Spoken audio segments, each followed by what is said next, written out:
मेरे दुबले पिया, मैं तो गोल मटोल मेरे दुबले पिया। सासू क्या खा के इनको पैदा किया, सासू क्या खा के इनको पैदा किया। मैं तो गोल मटोल, मैं तो गोल मटोल मेरे दुबले पिया, मैं तो गोल मटोल मेरे दुबले पिया, मैं तो गोल मटोल।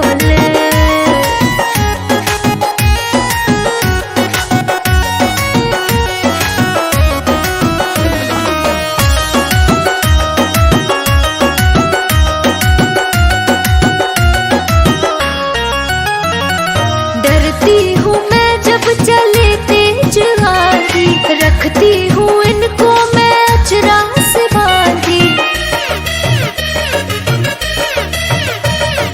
डरती हूँ मैं जब चले तेज आंधी, रखती हूँ इनको मैं अचरा से बांधी।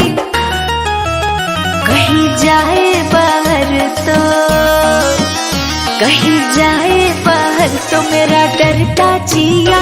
मैं तो गोल मटोल मेरे दुबले पिया, मैं तो गोल मटोल।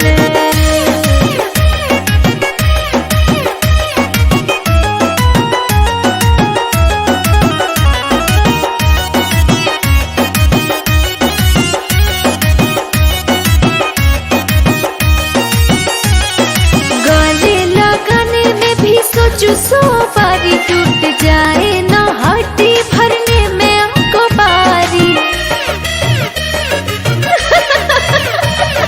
गले लगाने में भी सोचू सो बारी, टूट जाए ना हड्डी भरने में हमको बारी।